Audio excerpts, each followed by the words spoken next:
All right, welcome everyone to San Diego's first Civic Saturday. My name is Sam. I'm honored to be your MC today, and I'm so thrilled that you're here spending your precious morning in the last remaining days of summer together. Here we are, mired in a prolonged pandemic, weeks away from a consequential election, and our world is on fire, both literally and figuratively. And I desperately need to be in this space with you and to kindle my hope for healing, hope for justice, hope for reconciliation. And even though our gathering is virtual, most of us are logging on in San Diego. So I want to take a moment to honor the Kumeyaay people whose ancestral lands we're gathering on today. A few words about Civic Saturday. Civic Saturday was started in 2016 by Citizen University in Seattle, which has spread to dozens of communities across the country, large and small, rural and urban, in blue states and in red states. These gatherings and the mission of Citizen University are grounded in the belief that a strong democracy relies on strong citizens. I was recently trained at Citizen University as a civic seminarian to bring this new ritual to San Diego. And I invite you to stay connected on our Facebook page, Civic Saturday SD, and look for details for at least 2 more gatherings before and after Election Day. Today, we'll be exploring the theme of America as an idea. At our next 2 gatherings, we'll explore the themes of America as a story and America as an argument. I'm happy to announce that at our second gathering, scheduled for October 17th, Dwayne Crenshaw from the Humanity Movement will be delivering the civic sermon. I'm very excited to hear from Dwayne and to be with you all again in October. And I'm also hopeful that by next year, if conditions improve, we can gather face to face. As a civic analog to a faith gathering, we are going to experience a similar rhythm and components that are designed to move us, to inspire us, and to challenge us. So I'd like to walk through today's program and acknowledge and thank the folks who will guide us through. We'll be listening to an original poem by Miesha Rice, music by Lauren and Alex Fine, readings from Ronald Clark and James Halliday, and I will be giving today's civic sermon. Sarah is also here to help us make sure our virtual gathering goes smoothly today. And like any good gathering, the emotional crux and excitement, at least for me as an introvert, is to take the opportunity and to connect with one another and make new friends. So we'll spend some time in breakout sessions and also discuss some of these themes together. Also, just to make sure you're aware, this program will be recorded, but not the breakout sessions. Finally, to end our time together, we'll take part in an activity called Sworn Against Citizens Oath, which I'll explain towards the end, and we're honored to have Linda Sotelo who will be leading us through that. So to kick us off this morning, I'm gonna share a slideshow to help ground us in a reflective mindset. It is a series of photographic recreations of some of Norman Rockwell's most iconic paintings that depict Franklin Roosevelt's concept of the 4 freedoms. Here is one of the images that were featured on the Time magazine. I encourage you to relax your shoulders, sit back, take some deep breaths, and feel free to meditate on the images and the music in whatever way that feels right to you. And immediately after the slideshow, we'll hear a spoken word performance from Miesha.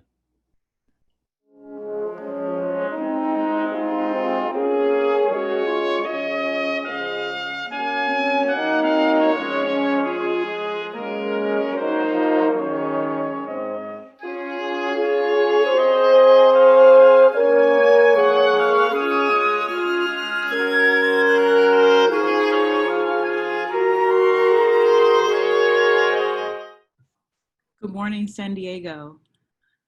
Here is the original piece. We are orphans in America, rising from the ashes, accepted only with the promise of conformity, praised only when we shuffle and dance to metronomes that do not belong to us. We are a war cry drenched in the dialects of our ancestors, our speech braided with the undertones of our native tongues.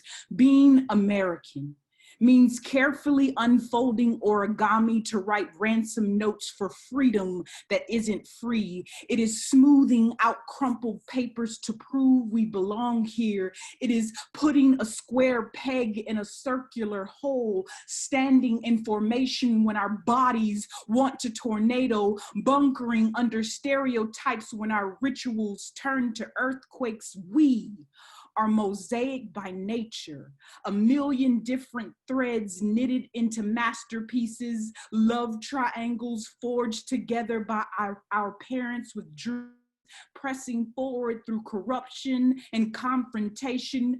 We exist as ships pointed towards the sea. We move without anchor, teaching the waves to bow at our feet, because this American journey could end today.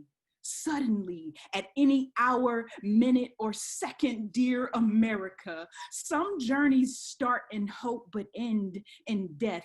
Someone's heartbeat will be swallowed up by the ocean. Someone's voice will be hushed to nothingness in the darkness of a trunk. Someone's breath will be stolen by a bullet wrapped in injustice. Someone's body will be caged like animals behind fences and walls. This is reverse alchemy personified, where stars and stripes become shrouds of mourning instead of welcoming mats. And you are still singing your anthems, hypnotizing us to see harmony instead of holes. This land is far from sanctuary. This land is far from home, and we are still asking, what does it mean to be American anyway? Thank you. This is definitely the part, if we were together in the room, where the crowd goes wild. So let's give Miesha some virtual round of applause. Thank you, thank you, thank you so much for setting the tone for these powerful words. And Miesha's poem is a reminder that America is very much built by words from the very beginning. And the union of this country is constantly challenged and perfected by the words that we use that shape our democratic reality. Words such as nation-building documents like the Constitution, prophetic appeals such as Martin Luther King's letter from Birmingham jail, narrative portals by literary giants from Mark Twain to Toni Morrison, presidential pronouncements from Lincoln to Reagan to Obama, and searing lyrics from Bob Dylan to Kendrick Lamar. Together, these laws, speeches, literature, and poetry constitute a canon of civic scripture that we as a country is constantly reflecting on and perpetually arguing over. Today, we're glad to have Ronald Preston Clark and James Halliday to read a selection of civic scripture for us. After that, I'll share a sermon based on my reflection on these texts. Please welcome Ronald and James. Good morning. We are a country of all extremes, ends, and opposites. The most conspicuous example of composite nationality in the world. In races, we range all the way from Black to white, with intermediate shades which, as in an apocalyptic vision, no man can name or number. Frederick Douglass, 1869. See what you can do? Never mind you can't tell one letter from another. Never mind you born a slave. Never mind you lose your name. Never mind your daddy dead. Never mind nothing. This here, is what a man can do if he puts his mind to it and his back in it. Stop sniveling, the land said. Stop picking around the edges of the world, take advantage. And if you can't take advantage, take disadvantage. We live here on this planet, in this nation, in this county right here, nowhere else. We got a home in this rock, don't you see? Nobody's starving in my home. Nobody crying in my home. And if I got a home, you got one too. Grab it, grab this land, take it, hold it, my brothers, make it, my brothers, shake it, squeeze it, turn it, twist it, beat it, kick it, kiss it, whip it, stomp it, dig it, plow it, seed it, reap it, rent it, buy it, sell it, own it, build it, multiply it, and pass it on. Can you hear me? Pass it on. Toni Morrison, Song of Solomon, 1977.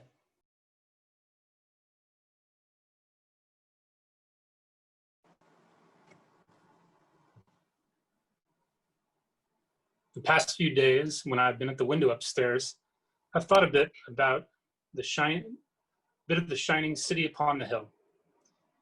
The phrase comes from John Winthrop, who wrote it to describe the America he imagined.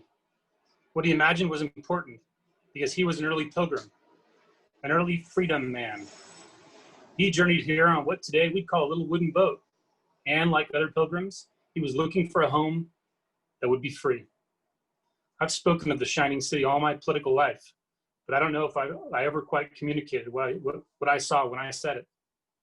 But in my mind, it was a tall, proud city built on rock stronger than oceans, windswept, God-blessed, and teeming with people of all kinds living in harmony and peace. A city with free ports that hummed with commerce and creativity. And if there had to be city walls, the walls had doors, and the doors were open to anyone with the will and the heart to get here. That's how I saw it, and see it still. How stands the city? And how stands the city on this winter night? More prosperous, more secure and happier than it was 8 years ago. But more than that, after 200 years, 2 centuries, she still stands strong and true on the granite ridge, and her glow has held steady no matter what storm. And she's still a beacon, still a magnet for all who must have freedom, for all the pilgrims from all the lost places who are hurtling through the darkness toward home. Ronald Reagan, Farewell Address, January 1989. Thank you. Thank you, Ronald and James, for reading those texts so vividly for us. I want to reflect on these texts by way of sharing my story. I want to tell you how my practice as a citizen actually led me to embrace my immigrant roots, and how thinking like an immigrant allows us all to be stronger citizens. I'll begin with my origin as an immigrant struggling to fit in. Then I'll describe how I come to claim my citizenship, not just as a legal status, but as a response to a call to action and a commitment to fellow human beings. First, my origins. Not many babies got passports right away, but I got one before my first birthday. So my parents can bring me across the border for my grandmother and aunt to care for me while my sister was in school and my parents worked multiple jobs to secure their employment and immigration status. My mom and dad would take turns getting through the busy border every month to spend time with me or bring me back home.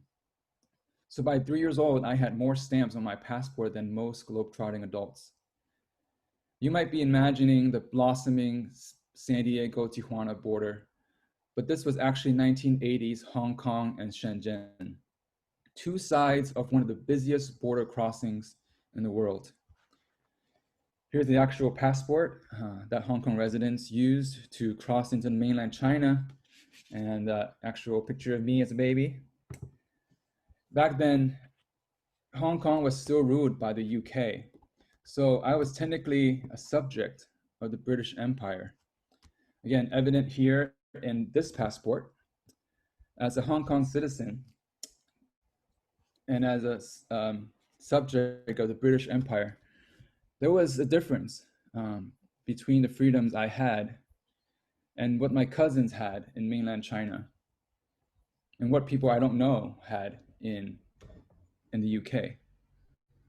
And there were things that I learned in school about Chinese history, about world history, that were not the same in Hong Kong as in the UK and as in mainland China. And my relatives in China had to be careful about what they say, what they believe, how they congregate. In other words, the capacity for citizenship differs from one side of the border to another.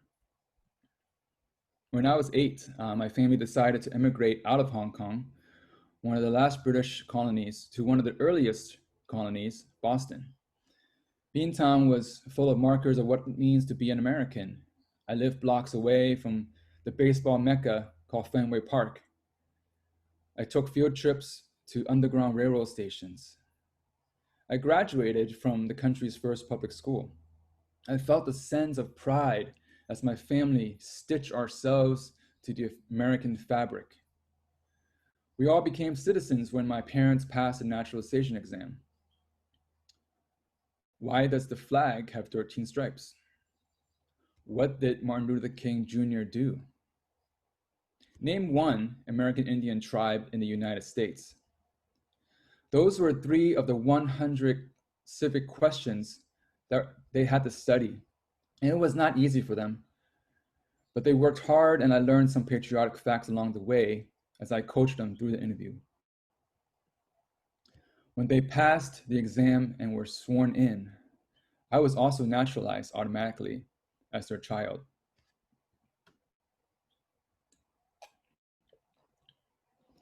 Shortly after becoming citizens, I mostly took my status for granted. I voted and I reluctantly served on juries. And it was not until the spring day in 2012 when I became a born-again citizen. I huddled with other young Americans around the television, waiting for President Obama to make an announcement. In the room, there were anxious students from Brazil, Haiti, South Korea, El Salvador, and like myself, many of them came to this country as children. They pledged allegiance to a flag like I did, but the country did not recognize them as their own. These dreamers, they risked deportation, they spoke out, they marched for many years, and eventually forced the hand of the President of the United States to create the Deferred Action for Childhood Arrivals program. DACA and the continual fight for a path to citizenship made me realize that these Americans without papers were exercising their civic power even without the vote. 6 years ago, I moved from the frigid Northeast to sunny San Diego, and it made me feel like an immigrant again. I was an outsider trying to fit in, but this time I realized being on the margins was actually a unique advantage. In a region where a militarized border in the midst of a contentious national debate about the wall, the defining lines of citizenship seem very stark. You're either a law-abiding patriot or you're an illegal alien. As I began to make this binational region my home, citizenship in practice here seemed more fluid than what the headlines portray. Shown most vividly in the over 5 million trips and over $100 billion worth of goods that are exchanged in the Cali Baja region every year. At the same time, the inequality and injustice that these boundaries represent and exacerbate makes practicing my particular American citizenship here even more essential. Again, my identity as a citizen was put to the test. As part of my introduction to this binational region, I enjoyed crossing back and forth, visiting Tijuana and Mexico City, and learn about the dynamic culture, history, and cuisine Mexico offered. This passport that I had represented so much privilege, which I was reminded again the power, the stories, and the struggle it represents, especially in late 2018 when asylum seekers began arriving in large numbers at our border. This year, almost 3 decades since I left Asia, the meaning of citizenship is again coming full circle for me as I look across the Pacific. At one of the peaks of the Hong Kong pro-democracy demonstrations last fall, months before the pandemic, I found myself wearing a black surgical face mask in solidarity with other Hong Kongers living in San Diego. They marched across Balboa Park, held a teach-in, and waved proudly the American flag. During the months of sustained protests last year, Hong Kong protesters deployed tactics that spread to Beirut, to Santiago, to Portland. What's also striking to me was seeing the Star-Spangled Banner on Hong Kong streets more than you'll see at a typical NFL game or your local car dealership during the 4th of July sale. What was happening in Hong Kong, a borrowed place with a borrowed time, is a civically engaged city being absorbed into the world's most powerful autocracy at a rate faster than anyone has expected.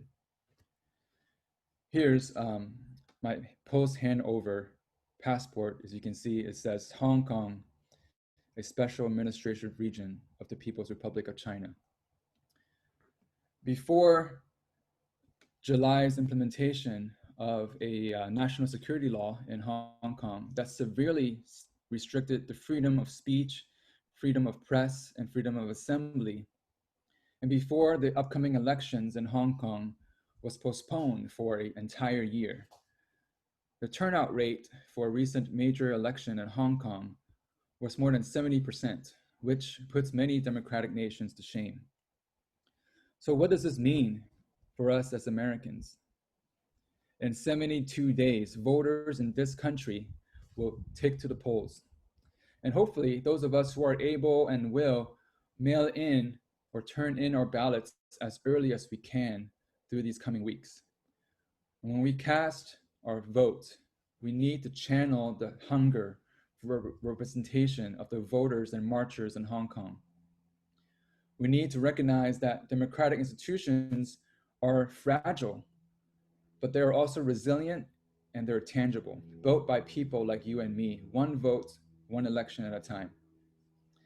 As Americans, we need to realize our vote will not only impact our families and our communities, but it will also have global ripple effects, both in terms of the foreign policy agendas of these people who will be elected, but also as an act of faith in democracy.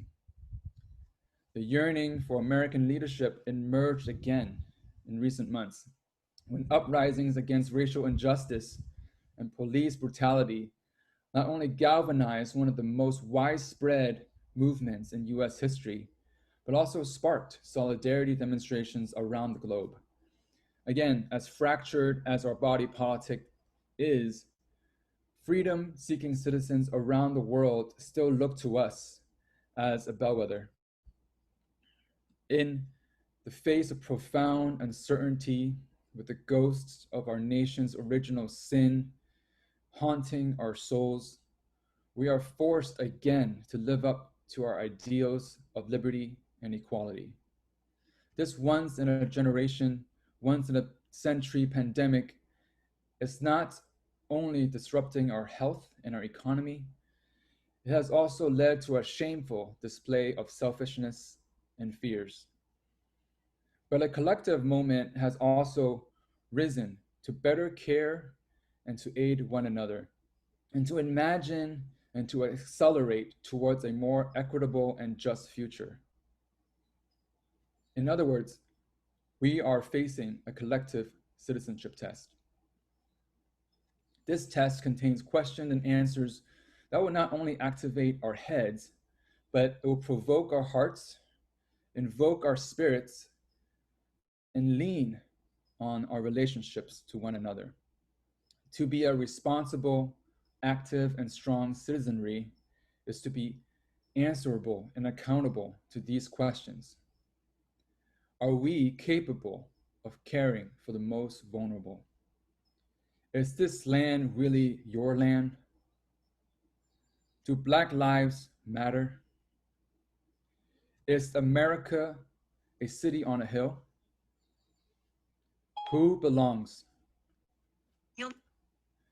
30 years ago, I was lucky enough to be born in Hong Kong because my parents sacrificed.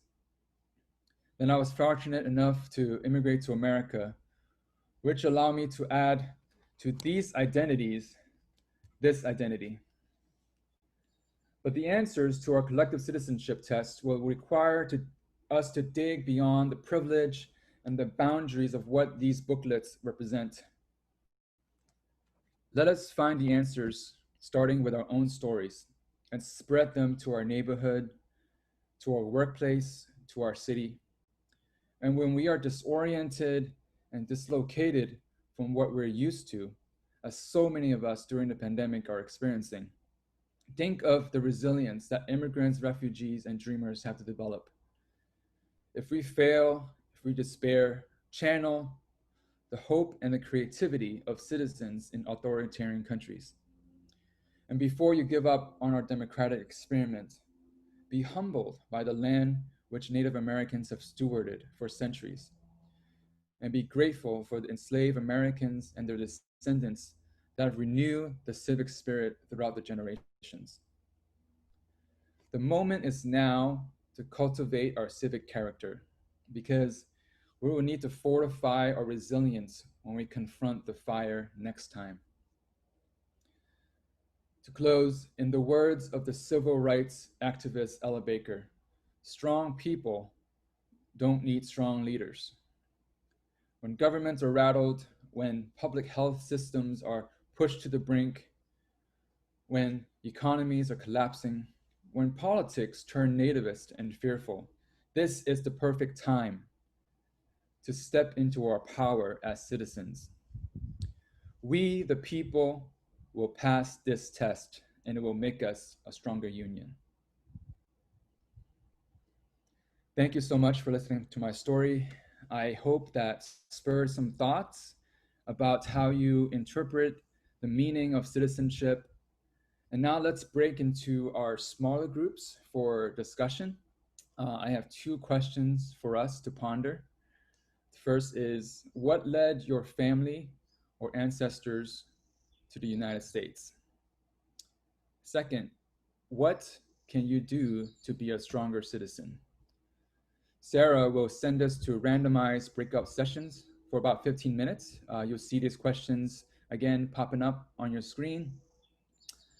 Now, judging from who's in the room today, I trust you'll be respectful to one another, and I don't need to list a set of ground rules for us. So I'll actually just share another quote for us as an aspiration for both our discussion time and for Civic Saturday gatherings going forward. And this is from the author, Terry Tempest Williams. She writes, "The human heart is the first home of democracy. It is where we embrace our questions. Can we be equitable? Can we be generous? Can we listen with our whole beings, not just our minds, and offer our attention rather than our opinions? And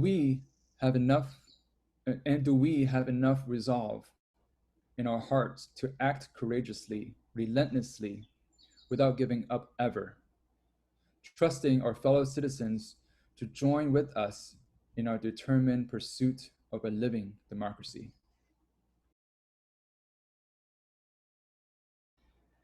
Now we have Lauren and Alex who will be leading us in a song.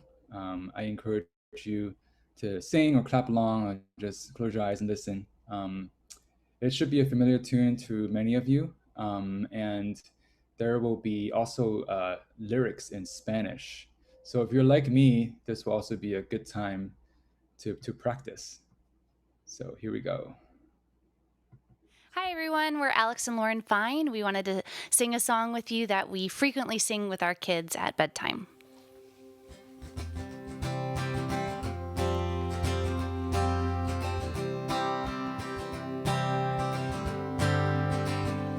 Sing with me. This land is your land. This land is your land. This land is my land. From California to the New York Island. From the redwood forest to the Gulf Stream waters. This land was was made for you and me. En español. Esta es tu tierra, esta es mi tierra, hasta California, hasta Nueva York, desde las montañas a todos los mares. Esta tierra es para ti, para mí. As I went walking that ribbon of highway, I saw above me that endless skyway. I saw below me that golden valley. This land was made for you and me. I roamed and rambled as I followed my footsteps to the sparkling sands of her diamond deserts, and all around me a voice was sounding. This land was made for you and me. Esta es tu tierra, esta es mi tierra, hasta California, hasta Nueva York, desde las montañas a todos los mares.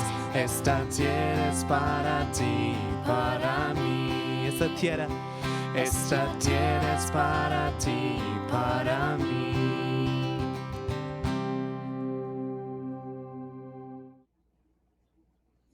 Thank you so much, Lauren and Alex. That just gave me all the feels, and I'm going to keep practicing the Spanish lyrics and teach our kids this wonderful song. Now we're going to close our time together today with a small ceremony. This time I invite you all to turn on your cameras so that everyone can see each other on the screen. But feel free to stay muted. This is a call and response activity called a Sworn Against Citizens Oath, a kind of civic liturgy, if you will. We're honored to have Linda Sotelo, who will be leading us today. So please welcome Linda. Thank you, Sam. I'm really honored and really pleased and delighted to be with all of you today and spending our Saturday this way. It's very moving, much more than I had anticipated. As an immigrant, as a newly minted US citizen as well, it means a lot. It really does, to recommit and reconnect to what both brought me to this country and what keeps me engaged and a part of our fabric. And so we have gathered here together to sing a song of great citizenship. If we were a group of naturalizing immigrants, just like we have children at the museum being sworn in every couple of years, about to become new Americans, we would have a ceremony. We would hear words of meaning about America, like we've heard earlier today. We would reflect on those words, and then we would join together in an oath. Well, that is what we're about to do today. We're going to do this together at this closing portion of the program. Today, no matter how long we've been in this country, we will renew our vows and become sworn again as Americans and as citizens in the deepest, most human sense. What does it mean for us to govern ourselves? It means for us to take ownership, to solve problems without waiting for someone else to come along. It means reminding ourselves not only of the content of our character, but of our citizenship and the awesome responsibility and privilege that we have. So let us now make our voices heard. Wherever you may be from, whatever brought you here today, raise your right hand and repeat after me this simple oath. And you can unmute yourself so we can hear all your beautiful voices as well. I pledge to be an active American. I pledge to be an active American. To show up for others. Show up for others. To govern myself. To govern myself. To help govern my community. To help govern my community. I recommit myself to my country's creed. I recommit myself to my country's creed. to cherish liberty as a responsibility. To cherish liberty as a responsibility. responsibility. I pledge to serve and to push my country. I pledge pledge to serve, push my and country. push my country. When right, to be kept right. When right, to be kept right. When wrong, to be set right. when Wrong, to be set right. Wherever my ancestors and I were born, Wherever my ancestors and I were born, I claim America. I claim America. And I pledge to live like a citizen. And I pledge to live like a citizen. Congratulations, we are now all sworn again Americans. Congratulations, we are now all sworn again Americans. Yes, let's go out and live like citizens. And I have to say, when I saw Sam's documents, it was like he was sharing on such a personal level his life, this trajectory of being in this awesome nation. He's here like all of us are here for a reason. It made me think, and I was scrambling to make sure that I could pull something up because I think documents can be so powerful. Documents limit people from moving across environments, from being able to vote sometimes, from being able to reclaim their identity. And here I found my passport from the 80s. Look at that hair, y'all. Look at those earrings. Yes, take it all in. Yeah, well, this is a good one. When I had a student visa, which opened the doors for me to be able to have opportunity. The youngest of 6 children who cross the border every day for opportunity and a new life and education. And my certificate of citizenship, 4 days before the election of 2016, I became a US citizen and voted in that election. And well, you know, we do our best, y'all, we do our best. But here we are today, and congratulations to each and every one of us and to Sam for taking the leadership role and putting this together. My heart is so full. Thank you. Thank you. Thank you. Linda. Thank you, everyone, for joining us today.